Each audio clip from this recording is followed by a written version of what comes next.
Hello, everyone, Bible believers around the world. I just wanted to cover a quick verse from the book of Judith because this verse right here really blows a hole in the whole teaching that the One West camps do that only Israel can be saved. And I would also like to highlight that this scripture also puts a hole in the doctrine that people from these One West camps have been doing for years, where they've been breaking up families, putting babies on the streets, making women widows because they say that it's demonic and abomination for an Israelite to marry a woman of another nation. They say that it's a race issue and not an issue about what God you serve. I'm going to do a series about that later on because it has to be dealt with because, like I said, babies are being put on the street over this stuff. But here is a verse in the book of Judith which really puts a hole in both and really adds some confusion to people who teach that stuff. Now, here we have Archer, and he is an Ammonite. And when Archer had seen all that the God of Israel had done, he believed in God greatly, and circumcised the flesh of his foreskin, and was joined unto the house of Israel unto this day. So he was an Ammonite who was able to take hold of Yah's covenant and be joined unto the house of Israel. All right? So here's the problem.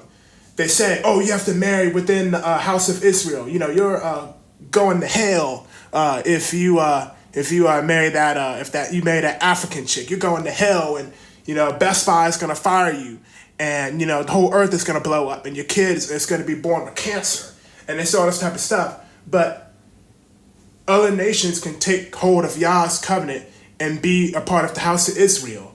So for you to say you must marry inside the house of Israel, meaning biologically race Israel, or you're going to die, that must mean, based on what Judah chapter 14 verse 10 is saying, that you have to marry within the house that's in the house.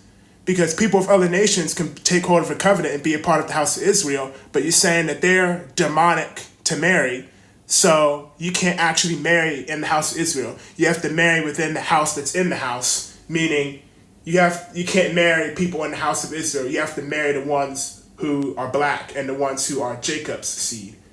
You can't marry the seed of Abraham, those that are of faith. So that's a problem. You married in the house, which is within the house. Now I'm going to save all of the proof for another series about this, but that's a problem. They also say that the Most High was friends with sinners because the Most High called Abraham his friend, and Hagar was one of the wives of Abraham. They also say they let Moses get away with what he was doing when taking the Cushite wife. They also say that the Most High uses evil to create good because he used multiple African women to create the 12 tribes of Israel. Joseph married an Egyptian and had Ephraim and Manasseh. So they believe that the Most High not only is friends with evil people, but uses evil to create good. So that's something that you really got to think about. They also don't mention the fact where if you precept the book of Jubilees, where it says that taking a daughter of the Gentiles is an abomination, it tells you why, and it goes into the fact that you are dealing with the seed of Molech. And then you precept that up with the book of Malachi, where it says Judah has committed an abomination, that he's taken the daughter of another god. So Jubilees is saying that taking a daughter of the Gentiles is an abomination, and it mentions Molech worship. And then later on in the book of Malachi, it says that an abomination has been committed and that he married a woman of another god. So the Most High is not about race. It was never a racial issue. And if that was the case, then that means the Most High is a hypocrite, which he is not. He is perfect.